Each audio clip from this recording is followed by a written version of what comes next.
Welcome to Jahangir study. मैं संतोष जहांगीर। आज हम राजनीति विज्ञान कक्षा 12 के इकाई नंबर 4 का फर्स्ट लेसन करेंगे। हमने 3 इकाइयाँ पूरी कर ली अब तक। आज चौथी इकाई का जो फर्स्ट लेसन है वो पढ़ेंगे। वो है नियोजन और विकास नीति आयोग। इसकी जो इकाई फोर्थ है वो भी 10 नंबर की है बेटा। तो 10 नंबर यानी इसमें जो इससे ये इकाई कंप्लीट होगी ना अपनी, तो उसमें क्या होगा कि अपने 40 अंक का जो मैटर है ना, जो खंड है, ये इकाई 4 खंड है के अंदर है और खंड ब के अंदर भी 4 इकाई है। वो भी आपके मतलब खंड ब के अंदर 4 इकाई, वो भी 40 नंबर की रहेगी। तो अपने समय 30 नंबर का मैटर हमने कंप्लीट कर लिया। अब जो 10 नंबर और जिसको हम चालू कर रहे हैं, तो हमारी चौथी इकाई आज शुरू हो रही है। उसका जो पहला लेसन आपको मैंने बताया, नियोजन और विकास नीति आयोग। देखते हैं इसको बेटा आगे। नियोजन और विकास नीति आयोग ये लेसन है। तो इसमें देखो सबसे पहले इस हिसाब से आप देखो इसमें क्या है, नियोजन का विकास। ये नियोजन है, इसका विकास कैसे हुआ। वैसे नियोजन के बारे में भी बताऊंगा आपको। पहले तो नियोजन के हम विकास की बात करते हैं कि नियोजन का विकास कैसे हुआ, किस तरह विकास हुआ। सभी मनुष्य अब आने वाले कल के बारे में चिंतित रहते हैं। प्रत्येक मनुष्य ये सोचता है कल क्या होगा, हर आने वाले समय के लिए बारे में वो चिंतित रहता है। इस चिंता के समाधान हेतु वह चिंतन करते हैं, यानी जो भी समस्या आएगी आगे उससे चिंतित रहते हैं। चिंता के समाधान के लिए वो हमेशा चिंतन करते रहते हैं तथा इसी चिंतन में उसके भविष्य की योजना निहित है। यानी वो चिंतन करेगा तभी भविष्य में कुछ कर सकता है। हमें क्या करना है वो लक्ष्य रखेगा। जैसे आप बच्चों का लक्ष्य क्या रहता है कि हम बड़े आगे बढ़ें, वैसे वो चिंतन करता है, योजनाएं बनाता है। वो क्या है, नियोजन संबंधित है। तो ये बात है, मतलब नियोजन क्या होता है, योजना बनाना। हम क्या करेंगे, कैसे करेंगे, वो उस तरह की योजना बनाना क्या है, वो नियोजन। अब इसकी परिभाषा हम आगे देखेंगे। मैंने आपको थोड़ा शॉर्ट में बताया नियोजन का विकास कैसे हुआ। सबसे पहले वो देखिए, सर्वप्रथम विश्व में नियोजन की बात सबसे पहले सोवियत रूस ने 1928 में, जो सोवियत संघ है उसने 1928 में अर्थव्यवस्था के विकास व वृद्धि हेतु इस प्रक्रिया के तहत नियोजन को स्वीकार किया। यानी सबसे पहले सोवियत रूस ने क्या किया कि हमें एक नियोजन करना है, किसी कार्य करने के लिए योजना बनानी है, फिर उस कार्य को करना है। तो सबसे पहले विश्व में जो देश था जिसने नियोजन की शुरुआत की वो सोवियत रूस था, जिसने 1928 में ही क्या किया, अपने अर्थव्यवस्था के विकास के लिए ये नियोजन की प्रक्रिया की बात की। ठीक है बेटा। अब विश्व के करीब करीब सभी देशों ने नियोजन को स्वीकार किया है। अब रूस के बाद में अन्य देशों ने भी स्वीकार किया है नियोजन को। अमेरिका, जो भी देश है, कई देश है, बहुत सारे सभी देशों ने, करीब के देशों ने इस नियोजन को स्वीकार किया। नियोजन मतलब होता है प्लान बनाना, योजना बनाना। एक तरीके की योजना होती है कैसे कार्य करे, बिना योजना कार्य सफल नहीं होता है। तो भारत में हम देखते हैं, भारत में नियोजन तथा विकास की दिशा में प्रथम प्रयास 1934 में 34 में एम विश्वेश्वरैया की पुस्तक प्लान इकोनॉमी फॉर इंडिया द्वारा किया गया। हमारे विद्वान थे एम विश्वेश्वरैया। उन्होंने एक पुस्तक लिखी प्लान इकोनॉमी, यानी अर्थव्यवस्था का कैसे प्लान किया जाए, कैसे नियोजित किया जाए भारत व्यवस्था को। तो उस किताब के अंदर उन्होंने क्या लिखा है वो मैं आपको बता रहा हूँ। यानी उस किताब में उन्होंने नियोजन के बारे में बताया और ये कहा कि 10 वर्षों में इससे राष्ट्रीय आय दुगनी हो सकती है। यानी इस किताब के अनुसार, हम इस पुस्तक के अनुसार जो नियम है, जो नीतियाँ है, उसके अनुसार हम जो कार्य करेंगे, उनको अपनाएंगे, तरीकों को अपनाएंगे, तो हम 10 साल में अपनी राष्ट्रीय आय को क्या कर सकते हैं, दुगनी कर सकते हैं। ये बात सबसे बड़ी बात में एम विश्वेश्वरैया ने कही। बाद में 1944 में बम्बई योजना नाम, 1944 बम्बई योजना में नियोजन की बात की गई। फिर उसके बाद श्रीमन नारायण की गांधीवादी योजना, उसमें भी यही नियोजन की बात की गई और नियोजन के साथ साथ योजना की बात की गई।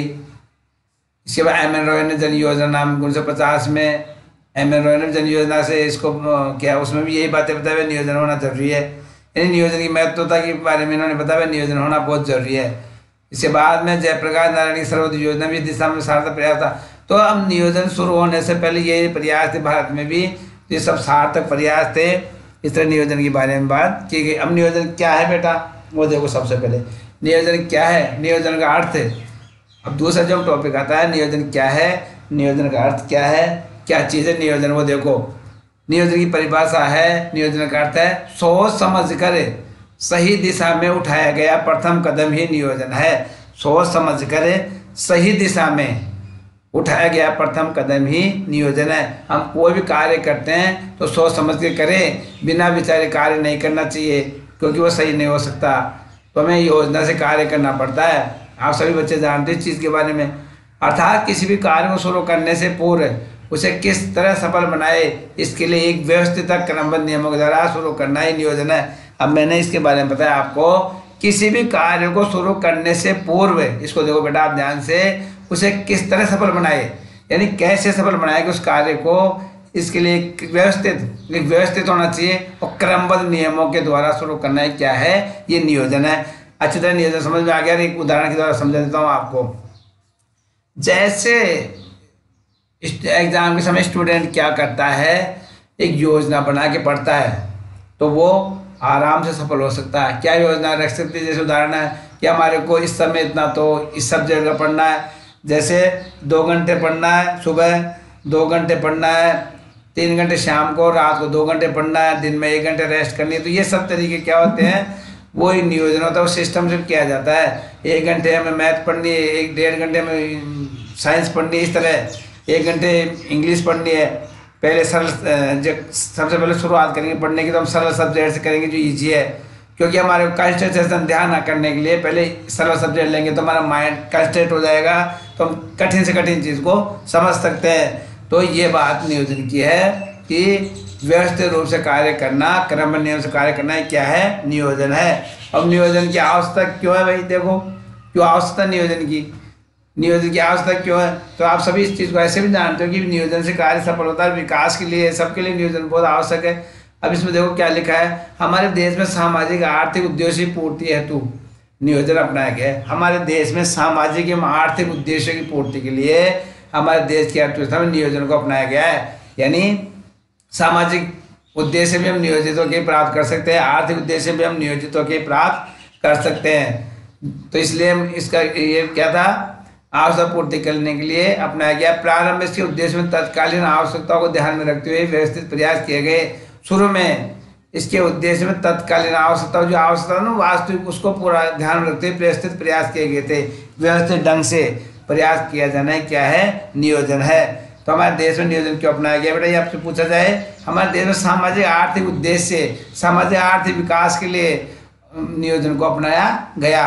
अभी आपको समझ में आ गई कि इस तरह तत्कालीन आवश्यकता को ध्यान में रखते हुए उस जो वर्तमान जो समस्या चल उसको आवश्यकता ध्यान रखते हम व्यवस्थित प्रयास करेंगे किस तरह उसका समाधान किया जाए, वो क्या है, नियोजन। जैसे अब इस समय आपको पता है क्या, इसको कोरोना वायरस का क्या समाधान किया गया, सरकार ने क्या किया, लॉकडाउन। भाई इसको तत्कालीन समस्या क्या थी, ये थी, इसको कैसे निपटा जाए, तो योजना क्या बनाई सरकार ने, इसको लॉकडाउन के द्वारा रोका जाए और सोशल सामाजिक दूरी बनाए रखे। और तो इस प्रकार से बेटा ये जो प्रयास है ये व्यवस्थित प्रयास था। अगर सरकार लॉकडाउन नहीं करती तो मरीजों की संख्या बहुत ज़्यादा बढ़ सकती थी। ठीक है, तो व्यवस्थित प्रयास होना चाहिए। नेक्स्ट है, इसमें देखो नेक्स्ट आएगा आपके योजना आयोग। तो नियोजन की बात चलते थे, हमारे देश के अंदर क्या हुआ, एक योजना आयोग का गठन किया गया। योजना आयोग क्या है, योजना आयोग गठन किया गया। तो योजना आयोग विधि द्वारा निर्मित एक गैर संवैधानिक निकाय था। योजना क्या है, विधि द्वारा गठित एक गैर संवैधानिक निकाय था जिसका गठन 1950 में किया गया था। आगे टेबल में और बताऊंगा इसके बारे में। योजना आयोग के द्वारा देश के विकास के लिए पंचवर्षीय योजनाएं चलाई जाती थी। यानी योजना आयोग क्या था, एक तरीके से प्रयास था सरकार का, एक वो था निकाय था संविधान, जिसमें बताया कि किस तरह कार्य किया जाए, कैसे देश के शासन के अंदर विकास में क्या क्या किस तरह अपने उसको जो मुद्रा धन है उसको कैसे वितरित किया जाए, आर्थिक वित्तीय व्यवस्था को कैसे संतुलित किया जाए। तो योजना बनाते थे विकास की, कितने में कितना खर्च करना है, बजट बनाया जाता था। तो योजना क्या है, ये योजनाएं बनाते 5 साल के लिए योजना है, 5 साल में किस तरह किस पे कितना खर्च करना है। तो इसका कार्य क्या था, योजनाएं बनाना, योजना आयोग जो योजना बनाना इसका मुख्य कार्य था। तो नियोजन में वही चीज़ है, तो नियोजन के साथ साथ योजना भी है। तो योजना जो हमारा देश इसमें गठन योजना आयोग गठन कब किया गया था? 1950 में, और वर्तमान में इसको समाप्त कर दिया गया है। योजना आयोग को वर्तमान में क्या करते हैं? बिल्कुल समाप्त कर दिया गया है। अब देखते हैं भारत में नियोजन के लक्षण क्या है। हमारे देश में नियोजन के प्रमुख लक्षण क्या क्या बताया वो देखिए ध्यान से। भारत एक लोकतांत्रिक देश है। हमारा देश क्या है? लोकतांत्रिक देश है। आपको मैंने कई बार बता दिया इसके बारे में। जहाँ केंद्र और राज्य में सरकारों का शांतिपूर्ण चुनाव प्रक्रिया द्वारा बदलाव स्वाभाविक रूप धारण कर चुका है। यानी लोकतांत्रिक देश में क्या होता है? चुनाव के द्वारा सरकार को हम बदल सकते हैं, किसी पार्टी सरकार को हम बदल सकते हैं, ठीक है। सत्ता परिवर्तन की जा सकती है। लोकतंत्र में क्या गुण क्या है? सत्ता का परिवर्तन करना, यानी इसमें सत्ता को हम बदला सकते हैं। तो सत्ता परिवर्तन के साथ सत्ताधारी राजनीतिक दलों के गठबंधन की नीतियाँ राष्ट्रीय नियोजन और उसकी प्रकृति को प्रभावित करती है। जो कुछ नीतियाँ होती है ना, वो राष्ट्रीय नियोजन को क्या करेगी? प्रभावित करेगी। गठबंधन जानते हो अब क्या होता है? जैसे किसी दल को बहुमत नहीं है तो 2-3 दल मिलके आपस में गठबंधन करके सरकार बनाएंगे। तो हर दल की नीतियाँ अलग अलग होती है, हर दल की नियोजन की प्रक्रिया अलग अलग होती है। उससे क्या हो जाएगा? इसकी योजना राष्ट्रीय नियोजन की प्रगति क्या हो जाएगी? प्रभावित हो जाएगी। तो हमारे लिए घातक है। इसमें जो नियोजन के लक्षण थे वो कौन कौन से लक्षण बताए, क्या क्या फायदा होता है, क्या लक्षण इसके, कैसे करेंगे? उपलब्ध साधनों द्वारा संसाधनों का अधिकतम उपयोग। जो उपलब्ध संसाधन है उनका अधिकतम उपयोग कैसे करेंगे? नियोजन के द्वारा। नियोजन के द्वारा हम साधनों का उपयोग कर सकते। कैसे क्या करना है? जैसे कोई संसाधन ज़्यादा है या कम है तो किस तरह उनको उपयोग करना है, कम संसाधनों का उपयोग कैसे करना है, वो सब बातें नियोजन के द्वारा ही संभव है। फिर है औद्योगिकरण में क्रमबद्ध वृद्धि। जो औद्योगिकरण है उसमें वृद्धि कैसे की जाएगी? क्रम से। ये नहीं इसका विकास ज़्यादा कर दे तो किस हिसाब से जो आधारभूत ढांचा है, आधारभूत मशीनरी उनका विकास ढंग से क्रमबद्ध होगा। ये नहीं डायरेक्ट उसका कर दिया है, ठीक है। फिर है कृषि और पशुपालन का समांतर विकास। योजना के द्वारा, नियोजन के द्वारा कृषि और पशुपालन का समानांतर विकास, दोनों का इस तरह विकास किया जाए कि एक दूसरे के पूरक बन के रहे। हमारे यहाँ पे कृषि मिश्रित कृषि उसी में आता है, कृषि पशुपालन एक साथ। अगर कृषि कम करेंगे तो पशुओं को क्या होगा? पशुओं के लिए दुखदायी होगा। कृषि बहुत ज़्यादा व्यवस्था कर दे, पशु नहीं है तो भी क्या फायदा? तो हर चीज़ों का क्या है कि समांतर विकास कैसे होगा? नियोजन के द्वारा। शिक्षा के क्षेत्र का आधुनिकीकरण व प्रसार। शिक्षा के क्षेत्र में नियोजन के द्वारा बहुत सारी योजनाएं बनाई जाती है। वो नियोजित शिक्षा दी जाएगी। कैसे किया जाएगा? उसमें आधुनिकीकरण किया जाएगा। ऑडियो विजुअल और क्या नाम से ऑडियो विजुअल का और इनका प्रयोग किया जाएगा। कंप्यूटर का शिक्षा का प्रयोग किया जाएगा और जो भी आधुनिक उपकरण है इनका प्रयोग शिक्षा में किया जाएगा। आप सभी जानते हो एपिडायोस्कोप और ये जो भी आती हैं चीज़ें, ये सब चीज़ों का प्रयोग शिक्षा में किया जाएगा। शिक्षा को आधुनिक बनाया जाएगा और उसका प्रसार किया जाता है किसके द्वारा? नियोजन के द्वारा। बौद्धिक संपदा का समुचित उपयोग। हमारी बुद्धि का समुचित उपयोग कैसे कर सकते हैं? नियोजन के द्वारा, योजना के द्वारा। जब नियोजित ढंग से अपनी बुद्धि का क्या करेंगे? उपयोग कर सकते हैं नियोजन से। अब मैं बुद्धि है मगर उसका ढंग से उपयोग नहीं करे तो कैसे योजना से होगा बुद्धि का उपयोग? शासकीय कार्य तंत्र नौकरशाही में पारदर्शिता लाना। देखो सबसे महत्वपूर्ण इसकी जो विशेषता लक्षण क्या है? शासकीय कार्य में नौकरशाही में क्या लाएंगे? पारदर्शिता किससे ला सकते हैं हम? नियोजन के द्वारा। नियोजन के द्वारा सभी अधिकारी, उच्च अधिकारी, निम्न अधिकारियों को कार्यों का वितरण इस तरह करेंगे कि वो ढंग से व्यवस्थित करेंगे ताकि वो कार्य ढंग से कर सके, उनके ऊपर दबाव नहीं हो। इतना कार्य देंगे कि जितना कि उनसे हो सके नियोजित तरीके से। जैसे 1 महीने के लिए, जैसे आप उदाहरण समझ लो मेरे लिए, जैसे किसी कार्य को करने का 10 दिन में उस कार्य को किसी अधिकारी के द्वारा किसी भी बात 10 दिन में कार्य पूर्ण होगा तो उसमें जो उसका क्रम कैसे होगा, किस तरह कौन सा क्रम से कितना समय कार्य करेगा, कैसे करेगा, तो उसको क्या करेंगे? उसके नियोजित तरीके से कार्य कराएंगे। वैसे अब स्कूल से संबंधित देखो आप, हम जैसे बच्चों को, जैसे टीचर्स क्या कहते हैं, बच्चों को कोर्स की बात करते हैं बेटा, तो कोर्स का एक टाइम होता है, कितने समय में कितना लेसन कराना, उसी योजना बनानी पड़ती है। पहले लेसन प्लान वो की लेसन योजना, पाठ योजना, अरे किताब शिक्षा में इन योजना को शामिल किया गया, बताया मैंने आपको। तो उसमें क्या होता है कि लेसन प्लान बनाया जाता है, कितने दिनों में कितने लेसन कराने हैं, किस हिसाब से क्या करना, तभी जाके वो कोर्स कंप्लीट हो सकता है। तो ये योजना में उससे क्या हो जाएगा, ये योजना के लक्षण है, इससे कार्य में पारदर्शिता आती है। और देखिए बेटा, इसके अलावा भौगोलिक दृष्टि से वंचित क्षेत्रों में निवेश को प्राथमिकता देकर क्षेत्रीय असंतुलन को कम किया जा सकता है। अगर इसके अलावा मैं कुछ और बोल रहा हूँ, ध्यान समझो। भौगोलिक क्षेत्र दृष्टि से वंचित क्षेत्र, ऐसे क्षेत्र जहाँ पे कुछ भी चीज़ें नहीं है, वो वंचित जगह है, तो वहाँ हम क्या कर सकते हैं, निवेश को प्राथमिकता देंगे। उनके विकास के लिए हम क्या करेंगे, सरकार योजना के द्वारा विकास कराएगी ताकि वो भी, उनको भी क्या हो सके, लाभ मिल सके। ठीक है। कौशल विकास, फिर देखो कौशल विकास पर ध्यान देने का नवीनतम लक्षण हमारे नियोजन की प्रक्रिया इस तरह है। कौशल विकास जानते हो कि सभी व्यक्तियों को, सभी जो बेरोजगार है उनके लिए योजनाएं बनाई जाएगी सरकार के द्वारा, उनके कौशल को विकसित किया जाएगा, उनको ट्रेनिंग्स दी जाएगी ताकि वो भी कुछ कार्य ढंग से कर सके। हमारे नियोजन की प्रकृति में उतार चढ़ाव वाली रही है। हमारे देश में जो नियोजन की प्रक्रिया क्या है, उतार चढ़ाव की रही है। नीति नियंताओं ने, विचारों अवधारणाओं ने इसे प्रभावित किया है। यानी ये किससे प्रभावित हुई है, नीति नियंताओं के द्वारा और अवधारणाओं के द्वारा क्या हुई है, ये एक तरीके से उतार चढ़ाव वाली रही है। प्रारंभिक वर्षों में जहां केंद्रीकृत व्यवस्था में दृष्टिकोण से आगे चलकर उदारवादी स्वरूप धारण करते हैं।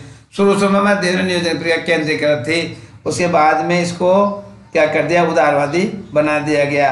वैश्वीकरण से हमारे देश के अंदर इसका प्रभाव दिखाई देता है। वैश्वीकरण क्या जानते हो आप, उससे भी नियोजन प्रभावित होता है। यह आपके नियोजन के प्रमुख लक्षण है। आगे इसमें हम देखेंगे नियोजन का विकास से क्या संबंध है, नियोजन का विकास से क्या संबंध है। अब देखिए बेटा, आर्थिक क्षेत्र में नियोजन का लक्ष्य राष्ट्रीय विकास है। आर्थिक क्षेत्र में नियोजन का लक्ष्य क्या है, आर्थिक विकास है, राष्ट्रीय विकास है, सॉरी।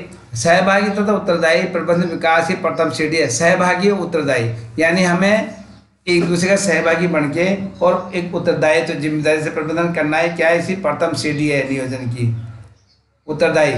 यानी हमें अपने आप को उत्तरदायी समझना है, प्रबंध को क्या करना चाहिए, उत्तरदायी रूप से कार्य करना है, और सहभागी यानी मिलजुल के कार्य करना और एक सीढ़ी की तरह कार्य करना, उसी प्रथम सीढ़ी कहलाती है। और नियोजन संसाधनों प्रशासन में सहभाग और उत्तरदायी बनाता है। नियोजन से संसाधन में प्रशासन में क्या हो जाएगा, नियोजन संसाधन और प्रशासन में क्या बनाता है, सहभाग बनाता है। संसाधन का प्रयोग किस तरह किया जाएगा प्रशासन के द्वारा, उसे सहभागी बनाने कार्य कौन करेगा, नियोजन। संसाधनों को उपयोग किस तरह कर सकते हैं हम, उसकी व्यवस्था किसके द्वारा कर सकते हैं हम, नियोजन के द्वारा। पै पणधिकर व क्षीर सागर ने विकास के लिए नई नीति, विकास के लिए नई नीति निर्माणकर्ता के दृष्टिकोण की अभिवर्ती परिवर्तनशील परिणाम प्रदाता सहभागिता कार्य प्रति समर्पणवादी होना आवश्यक माना है। अब जैसे ये दो मैंने आपको बताए जो विद्वान थे, पणधिकर व क्षीर सागर ने विकास में नई नीति अपनाई। क्या नीति थी, निर्माणकर्ता के दृष्टिकोण की अभिवृद्धि और परिवर्तनशील परिणाम। यानी निर्माणकर्ता, जो भी निर्माणकर्ता होता है उसका दृष्टिकोण कैसा होना चाहिए, वो परिवर्तनशील परिणाम प्रदान करने वाला होना चाहिए। और देखो ध्यान से, महात्मा गांधी नियोजन का लक्ष्य अंतिम व्यक्ति का विकास कर संसाधनों के विकेंद्रीकरण को प्राथमिकता देते हैं। महात्मा गांधी ने नियोजन के लिए क्या कहा कि जो भी संसाधन उसका क्या करना चाहिए, हमें विकेंद्रीकरण करना है, यानी उसको बांट देना है, तब जाके हम नियोजन का ढंग से, नियोजन से हम विकास कर सकते हैं। नियोजन के द्वारा विकास हो सकता है और नियोजन का विकास से पूर्ण योगदान रहेगा। अब इसने क्या बताया बेटा, उन्होंने ये कहा था कि संसाधनों के विकेंद्रीकरण, अभी मैंने आपको कल भी बताया था कि विकेंद्रीकरण हमारे देश के अंदर है, शासन में विकेंद्रीकरण है। जैसे सरकार 3 भागों में बटी है, केंद्र सरकार, राज्य सरकार, स्थानीय शासन विकेंद्रीकरण के दे सकते हो में, और सरकार के अंगों में शक्तियों को बांटा गया है, वो अलग चीज़ है। प्रधानमंत्री नरेंद्र मोदी का सबका साथ सबका विकास का नारा, सबका साथ सबका विकास, सबका साथ सबका विकास का नारा इसी अवधारणा को सुदृढ़ करता है। अभी जो हमारे वर्तमान प्रधान नरेंद्र मोदी ने क्या, सबका साथ सबका विकास, उनका नारा क्या है, सबका साथ मिलना चाहिए हमको और सबका विकास करना चाहिए। ये क्या करता है, इस अवधारणा को क्या करता है, नियोजन की अवधारणाओं को, विकास को सुदृढ़ करता है। इन दोनों को क्या करता है, ये सुदृढ़ करता है। विकास के मायने लोगों के जीवन स्तर में उन्नति से, विकास का मतलब क्या होता है, लोगों के जीवन स्तर में उन्नति हुई नहीं हुई, लोगों का जीवन स्तर कैसा है, उससे हमें मालूम पड़ता है कि विकास हुआ या नहीं हुआ। भाई विकास हम कैसे देख सकते हैं बेटा, लोगों के जीवन स्तर में क्या फर्क पड़ा, उससे हमें मालूम पड़ेगा कि विकास हो रहा है या नहीं हो रहा है। आज हम दुनिया के अग्रणी देशों के साथ खड़े नजर आते हैं, तो कहीं ना कहीं नियोजित विकास की हमारी रणनीति सफल नजर आ रही है। अब पता है आपको, आज हमारा देश दुनिया के अग्रणी देश जो महत्वपूर्ण देश है उनके साथ खड़ा नजर आ रहा है, क्योंकि हमने नियोजित विकास की जो नियोजन की प्रक्रिया को ढंग से अपनाया हमने। और रणनीति क्या रही हमारी, वो नियोजन की प्रक्रिया रणनीति कैसी रही हमारी, सफल रही। अगर हम नियोजित तरीके से कार्य नहीं करते, नियोजन को नहीं अपनाते, तो हम इनके साथ खड़े होने लायक नहीं रहते। विकास के नियोजित प्रयासों में 1950 से 2015 तक योजना आयोग ने अपनी केंद्रीय भूमिका निभाई है। अब बेटा ध्यान से समझो, इससे पहले हमारे यहाँ क्या था, नियोजित प्रयास योजना आयोग था। पहले हमारे देश में 1950 में योजनाएं की स्थापना की, 2014 तक लास्ट तक ये था, 2015 तक इसकी केंद्रीय भूमिका निभाई थी। और ये तकरीबन 12 पंचवर्षीय योजनाएं बना चुका था, और कई एक वर्षीय योजना भी थी। तो इस 12 पंचवर्षीय योजना के द्वारा अपना विकास नियोजन की प्रक्रिया को ढंग से निभाया योजना आयोग ने। 2015 में योजना आयोग के स्थान पर नया नीति आयोग विकास के नियोजित प्रयासों का नेतृत्व कर रहा है। 2015 के बाद में योजना आयोग को बिल्कुल समय समाप्त कर दिया गया था, और उसके बाद में नया योजना आयोग के स्थान पर नीति आयोग का विकास किया गया। अब हम देखते हैं नीति आयोग क्या है। नीति आयोग राष्ट्रीय भारत परिवर्तन, इसका पूर्ण नाम national institution for transforming India. NITI Aayog राष्ट्रीय भारत परिवर्तन संस्थान योजना आयोग की जगह नया जो आयोग बना है वो क्या है, नीति आयोग। अब नीति आयोग क्या चीज़ है बेटा, नीति आयोग केंद्र सरकार द्वारा 1 जनवरी 2015 को गठित किया गया। 1 जनवरी 2015 को इसका गठन किया गया। ये पूर्ववर्ती योजना आयोग गठित किया गया है। ये क्या है, पूर्ववर्ती योजना आयोग गठित किया गया है। और देखो क्या है, ये पूर्व योजना का आयोग का स्थान लेगा। ये पूर्ववर्ती योजना आयोग का क्या लेगा, स्थान लेगा। इससे पहले योजना आयोग था ना, उसकी जगह कौन ले रहा है, नीति आयोग ले रहा है, ले चुका है। नीति आयोग सरकार के थिंक टैंक के रूप में काम करेगा तथा उसे निर्देशात्मक और नीतिगत गतिशीलता प्रदान करेगा। थिंक टैंक जानते हो क्या होता है, उसके फायदे की बात करना। थिंक टैंक के बारे में यानी नीति आयोग क्या करता है, सरकार की सलाहकारी और उनके विकास की बात करने का कार्य करेगा। अब नीति आयोग गठन के आधार क्या है, बेसिस फॉर रिफॉर्मेशन नीति। नीति आयोग का गठन का आधार क्या है बेटा, ध्यान समझो। विकास में राज्य की भूमिका को सक्रिय बनाना। अब सुनो, एक सबसे महत्वपूर्ण बात बताना चाह रहा हूँ मैं आपको बेटा। उससे पहले जो योजना आयोग था उसमें राज्य की भूमिका को इतना महत्वपूर्ण नहीं बनाया गया था। राज्य की भूमिका उस समय कम थी, बहुत कम थी उस समय जो योजना आयोग था। अब ये क्या करेगा, नया जो नीति आयोग बना है, राज्य की भूमिका को सक्रिय बनाना इसका लक्ष्य है। राष्ट्रीय विकास में राज्य सहकारी संघवाद के समान सदस्य के रूप में योगदान देंगे। ये राज्य के जो सदस्य हैं ना, ये भी इसमें योगदान देंगे। ठीक है बेटा। तो पहला क्या है, राज्य की भूमिका को सक्रिय बनाने का कार्य किसमें किया जाएगा, नीति आयोग में। देश में सेकंड है, देश में विद्यमान बौद्धिक संपदा का समुचित दोहन कर उन्हें पलायन से रोकना तथा सुशासन में उनकी भागीदारी सुनिश्चित करना। अब देखो बेटा क्या है, हमारे देश में बौद्धिक संपदा, बहुत सारी बौद्धिक संपदा है ना लोगों में, उसका बौद्धिक संपदा का समुचित दोहन किया जाएगा। यानी यहाँ से जो भी लोग हैं वो पलायन नहीं कर सकते, बौद्धिक संपदा है, और संसाधनों का उचित दोहन भी इसके द्वारा किया जाएगा, और शासन में सुशासन लाया जाएगा, और उनकी भागीदारी क्या की जाएगी, सुशासन कैसे की जाएगी पता है आपको। अब इसका मैं संगठन बताऊंगा ना तब आपको मालूम पड़ेगा बेटा। अभी संगठन की मैंने निशान नहीं बनाई, जो आगे बताऊंगा आपको। उसमें बौद्धिक जानते हो कि इसके अंदर ये जो मंत्री उनको शामिल नहीं किया, जो भी विद्वानों को भी इसमें शामिल किया गया है, और जो हमारे प्रशासनिक सेवा के अधिकारी जैसे मतलब बहुत योग्य व्यक्ति है, टेक्नोक्रेट है, उनको भी इसमें शामिल किया गया है। तो उनका भी उपयोग किया जाएगा इसके अंदर, उनकी बुद्धि का, उनका बौद्धिक क्षमता क्या कर सकें हम उचित उपयोग कर सकते हैं। विकास के लक्ष्य को प्राप्त करने हेतु केंद्र राज्य का साझा मन तैयार करना। विकास के लक्ष्य प्राप्त करने के लिए राज्य केंद्र को क्या करेंगे, साझा जानते दोनों के योगदान बराबर बना के वो किया जाएगा, मन तैयार किया जाएगा। राज्यों की आवश्यकताओं को विभिन्न मंत्रालयों के मध्य संप्रेषण अभाव दूर कर प्रक्रियागत स्वरूप हल करना, ये इसका आधार है। संप्रेषण कम्युनिकेशन के द्वारा मंत्रालय में क्या किया जाएगा, कम्युनिकेशन किया जाएगा यानी संप्रेषण किया जाएगा, और साझा मंच के द्वारा उनकी आवश्यकता के बारे में हमेशा जानकारी आपस में लेते रहेंगे। अब इसके उद्देश्य क्या है, जो नीति आयोग है इसके जो प्रमुख उद्देश्य देखो क्या क्या है, एम्स क्या है इसके देखो ध्यान से।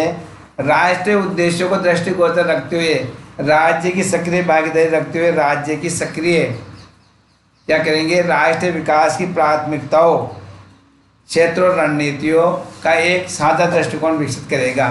नीति आयोग का विजन प्रधानमंत्री और मुख्यमंत्री को राष्ट्रीय एजेंडा का प्रारूप तैयार कर सौंपना है। इसका जो मकसद क्या है बेटा, राष्ट्रीय उद्देश्यों को ध्यान में रखते हुए राज्य की सक्रिय भागीदारी, यानी राज्यों की सक्रिय भागीदारी इसमें की गई है, की जाएगी, और राष्ट्रीय विकास की प्राथमिकता या राष्ट्रीय विकास की योजनाओं को प्राथमिकता दी जाएगी। क्षेत्र और रणनीतियों को क्या किया जाएगा, साझा मिलके क्या किया जाए, दृष्टिकोण रखा जाएगा। यानी हर जो भी योजना है, जो भी योजना है उसके बारे में राज्यों को भी अवगत कराया जाएगा, और राज्य और केंद्र सरकार द्वारा साझा दृष्टिगोचर रखा जाएगा। नीति आयोग विजन प्रधानमंत्री मुख्य दोनों को राष्ट्रीय एजेंडा प्राप्त, यानी केंद्र के अंदर प्रधानमंत्री बेटा और राज्यों में मुख्यमंत्री को राष्ट्रीय एजेंडा का प्रारूप तैयार करने का कार्य सौंपा गया है। हमारे देश का राष्ट्रीय एजेंडा क्या है, क्या योजना है, क्या है, उसके बारे में तैयार करने का कार्य कौन करेगा, केंद्र में प्रधानमंत्री और राज्य में जो मुख्यमंत्री को इनका वो बनाया गया है, एजेंडा तैयार करने प्राप्त सौंपा गया, कार्य सौंपा गया है। सेकेंड है इसमें राज्य के साथ सतत आधार पर संरचनात्मक सहयोग की पहल और प्रशासनिक तंत्र के माध्यम से सहकारी संवाद को बढ़ावा देना। राज्यों के साथ सतत यानी लगातार आधार पर संरचनात्मक सहयोग की पहल करना, प्रशासनिक तंत्र के माध्यम से सहकारी संवाद को बढ़ावा देना। सहकारी संवाद मतलब दोनों में आपस में सहयोग रहना, सहयोगी। तो ये कैसे होगा सहकारी, राज्य और केंद्र सरकार दोनों आपस में क्या करेगी, संरचनात्मक सहयोग की पहल करेंगे। ये सतत संरचनात्मक विकास की बात करता है नीति आयोग।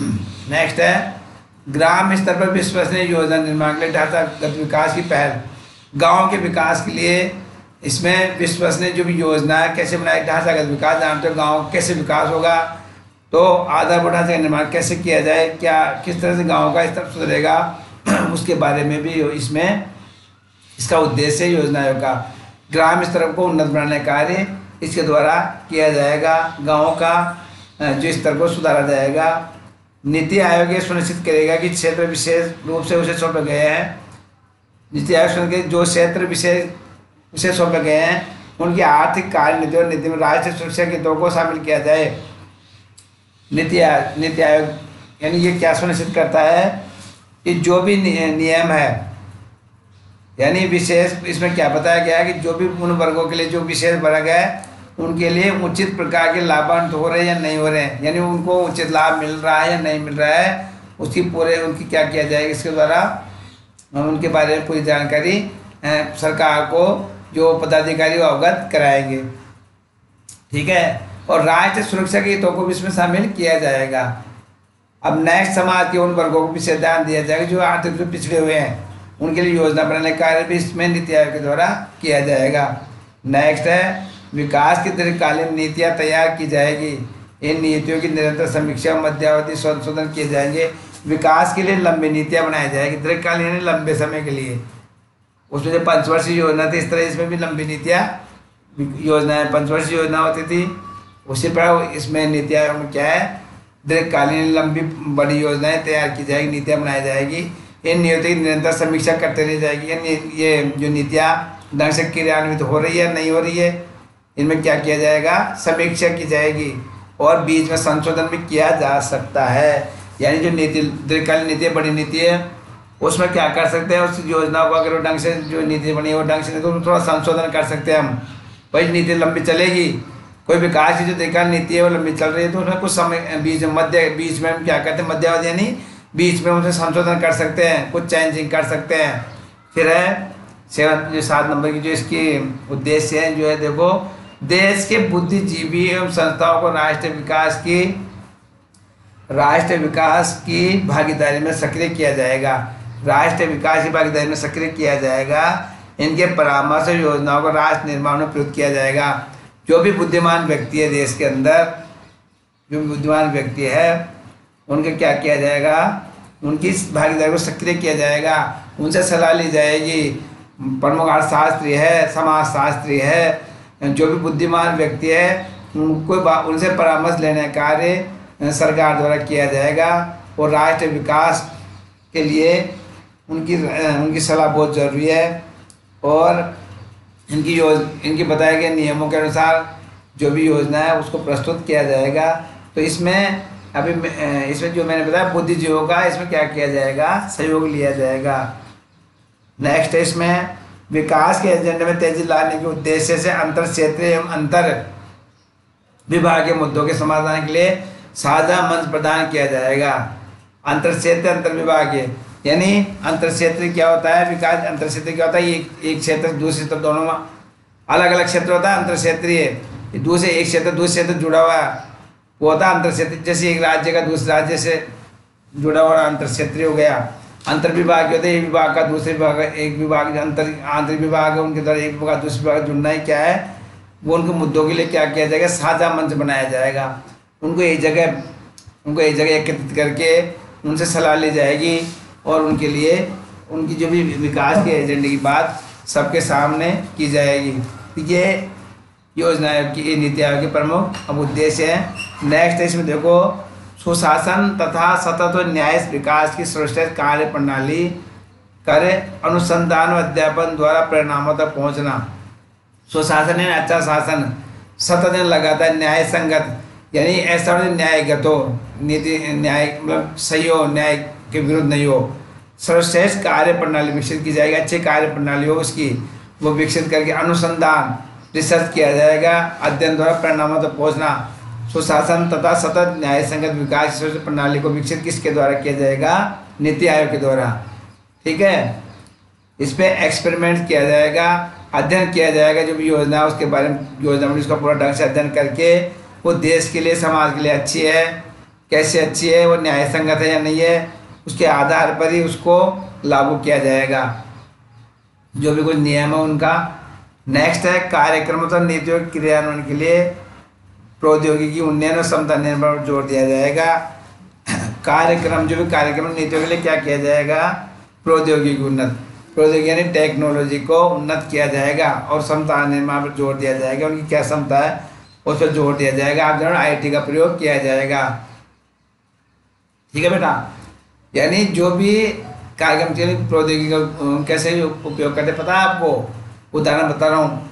जैसे हम कहीं भी किसी भी चीज़ के बारे में, जैसे आज पता है आपको, हम किसी भी चीज़ की जानकारी इंटरनेट के द्वारा प्राप्त कर सकते हैं, ई मित्र के द्वारा। आप सुनो ध्यान से, जैसे हम क्या कर सकते हैं, जैसे पहले क्या था, जैसे बिजली टेलीफोन की बिल जमा कराने के लिए हमें वहीं जाना पड़ता था, दफ्तर के अंदर जहाँ जमा होते उसमें वहीं पर जाना पड़ता था। आज हम इसको इस औद्योगिक के द्वारा क्या कर सकते हैं, अपने गांव या क्षेत्र में जो ई मित्र वहाँ पे जाके भी इसको जमा करवा सकते हैं बिल को। और ऑनलाइन और भी कई चीज़ें, जैसे किसी के लिए आवेदन करना हो तो हम ऑनलाइन आवेदन कर सकते हैं। ये क्या है, प्रौद्योगिकी का विकास। तो इससे क्या हो गया, कार्यक्रम नीतियों में क्रियान्वयन के लिए उसमें क्षमता का विकास होता है। तो ये चीज़ें कैसे संभव प्रौद्योगिकी द्वारा। नेक्स्ट है राष्ट्रीय विकास कार्यक्रम इन उद्देश्यों की प्राप्ति के लिए अन्य आवश्यक गतिविधियां संपन्न करना। राष्ट्रीय विकास कार्यक्रम, ये राष्ट्र के विकास के लिए अन्य कार्यक्रम हुए थे, DAPP, JRY, बहुत सारी योजनाएं, मनरेगा योजनाएं, इनकी गतिविधियों को क्या करना, कौन संपादित करवाएगा, नीति आयोग। पहले योजना आयोग था, उसकी जगह नीति आयोग है, तो इसका कार्य यही करेगा। नेक्स्ट अब देखेंगे इसके बारे में बेटा आप,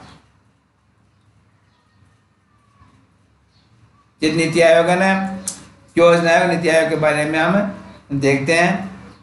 तो योजना आयोग की शुरुआत, दोनों की तुलना करते हैं हम, कंपैरेटिव अध्ययन कर रहे हैं बेटा, देखो ध्यान से। योजना आयोग की शुरुआत हुई 15 मार्च 1950 को, इसकी शुरुआत हुई और इसको भंग यानी तो समाप्त किया गया 13 अगस्त 2014 को। ठीक है, और नीति आयोग की शुरुआत कब हुई थी, याद रखना, 1 जनवरी 2015 को नीति आयोग की शुरुआत की गई। अध्यक्ष की बात करते हैं तो दोनों में अध्यक्ष प्रधानमंत्री है। योजना आयोग के अध्यक्ष भी कौन थे? प्रधानमंत्री होते थे। और वर्तमान नीति आयोग के अध्यक्ष कौन है? प्रधानमंत्री होते हैं। उपाध्यक्ष दोनों में होते हैं। और अंतिम, अब इसमें योजना आयोग का अंतिम उपाध्यक्ष था मोटेक सिंह ahluwalia, कैबिनेट मंत्री रैंक का होता है। तो इसी के अंदर भी वही होता है, जो नीति आयोग है उसमें भी उपाध्यक्ष कैबिनेट मंत्री के रैंक का ही होता है। यानी ये समानता है दोनों में, उपाध्यक्ष अध्यक्ष दोनों समान होते हैं। तो इस समय हम नीति आयोग अध्यक्ष की बात करें तो मैं इस समय वर्तमान नीति आयोग अध्यक्ष आपके याद रखना बेटा, इसको जीके में भी काम आएगा, राजीव कुमार। नीति आयोग के प्रथम जो उपाध्यक्ष थे वो थे अरविंद पनगड़िया। ठीक है। इसके अलावा इसमें जो पदेन सदस्य होते हैं एक्स ऑफिस ऑफ मेंबर, वो वित्त मंत्री, उसमें वित्त मंत्री होता था केवल भाई, योजना आयोग वित्त मंत्री होता था। इसके अंदर प्रधानमंत्री निम्न मंत्रियों को नियुक्त करता है। वित्त मंत्री के अलावा इसमें और भी होते हैं नीति आयोग में, गृह मंत्री, वित्त मंत्री, रेल मंत्री, कृषि मंत्री, राज्य मंत्री, स्वतंत्र भार। इसके अंदर इन मंत्रियों को शामिल किया गया है। उसमें केवल वित्त मंत्री थे, फाइनेंस मिनिस्टर। इसके अंदर गृह मंत्री भी होगा, रेल मंत्री भी होगा, कृषि मंत्री भी होगा। ये पदेन सदस्य होते हैं। ठीक है। और इसके बाद आएगा आपके पूर्णकालिक सदस्य। तो योजना में कितने होते हैं पूर्णकालिक सदस्य? कितने? 4-7 मंत्री राज्य मंत्री रैंक के। इसके अंदर वो नहीं है। इसके अंदर जो इसके पूर्णकालिक सदस्य कैसे होते हैं? वो विशेषज्ञ होते हैं हर चीज क्षेत्र में। डॉक्टर रमेश चंद्र अर्थशास्त्री, वर्तमान इसमें रमेश चंद्र अर्थशास्त्री है। रवि के साथ पूर्व रक्षा वैज्ञानिक है। विनोद कुमार राज्य मंत्री रैंक, और ये सचिव रैंक के अधिकारी है डॉक्टर विनोद कुमार। तो ये इसमें ये चेंजिंग है थोड़ा। और विशेष आमंत्रित, योजना में कोई विशेष आमंत्रित सदस्य नहीं होता है, नीति आयोग में है। विभिन्न मंत्री होते हैं अलग अलग, MSME, महिला बाल विकास आदि। प्रधानमंत्री किसी भी विशेष को बुला सकते हैं।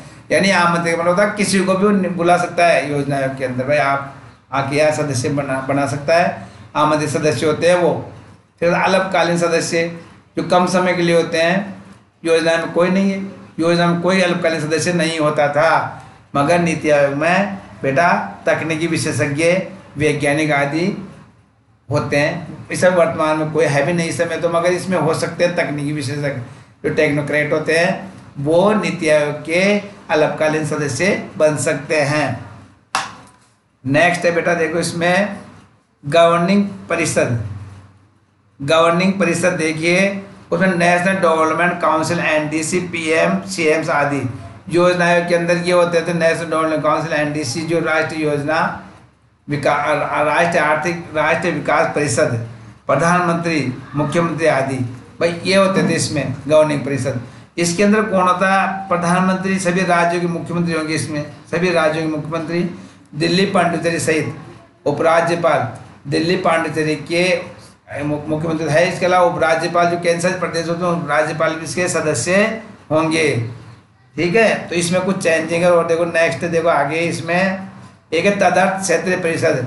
तो तदर्थ क्षेत्रीय परिषद नाम का कोई इसमें कुछ भी नहीं है। और इसमें मुख्यमंत्री, राज्यपाल आदि उस क्षेत्र के, जैसे नक्सलवाद समस्या झारखंड राज्य, तो मुख्यमंत्री राज्यपाल होंगे उसके तदर्थ क्षेत्रीय परिषद के सदस्य। और नक्सलवाद समस्या तो झारखंड राज्य, ये जो भी है ये भी से सदस्य होते हैं। हमने देखे आपके ये क्या नाम है, नीति आयोग को और योजना की हमने कंपेरेटिव तुलना की है। ये क्या बहुत इंपॉर्टेंट आपके लिए मैंने अलग से किया है, ये आपके लिए अच्छा रहेगा, आपको याद भी रहे चीज़ में। कभी स्थापना कभी पूछा जाए और लेसन में वैसे योजना है की स्थापना कब हुई, ये भी याद रख सकते हो, क्या तुलना दोनों में। तो इससे आपको ढंग से भविष्य में कभी भी आपके काम आने वाली बात है, तो बहुत महत्वपूर्ण है। अब इसके बाद में इस लेसन का महत्वपूर्ण क्वेश्चन देखते हैं अपन, जो इम्पोर्टेंट को आप इनको याद करना है, पढ़ना है इनको भी। पहला क्वेश्चन, नीति आयोग गठन कब हुआ, वो आपको याद रखना, कभी पूछ सकते हैं क्वेश्चन अजय बोर्ड में, नीति आयोग गठन कब हुआ। सेकंड क्वेश्चन है, नीति आयोग का अंग्रेजी में पूरा नाम बताइए। ऐसे ही पूछा जाता है नीति आयोग का पूरा नाम क्या है, तो अब मैंने आपको बताया था national institution for transforming India, यानी राष्ट्रीय भारत परिवर्तन संस्थान, ये नीति आयोग का पूरा नाम है। अब नेक्स्ट क्वेश्चन है, भारत में नियोजन के प्रमुख उद्देश्य क्या है। हमारे नियोजन प्रमुख उद्देश्य हमने पढ़े, क्या क्या उद्देश्य हैं वो आपको करना है। नेक्स्ट क्वेश्चन है, नीति आयोग प्रथम वर्तमान उपाध्यक्ष कौन है। प्रथम उपाध्यक्ष मैंने आपको बताए थे अरविंद पनगड़िया और वर्तमान उपाध्यक्ष आपके राजीव कुमार। नेक्स्ट क्वेश्चन है, नियोजन क्या है समझाइए। आज अपना चैप्टर ये क्लियर हुआ, इकाई चौथे इकाई जो 4 है उसका पहला लेसन कंप्लीट किया है। हम आगे देखेंगे इकाई जो 4 है उसका लेसन नंबर 2 वो देखेंगे हम। थैंक यू बेटा, इसको बार बार देखो और सब्सक्राइब करो बेटा।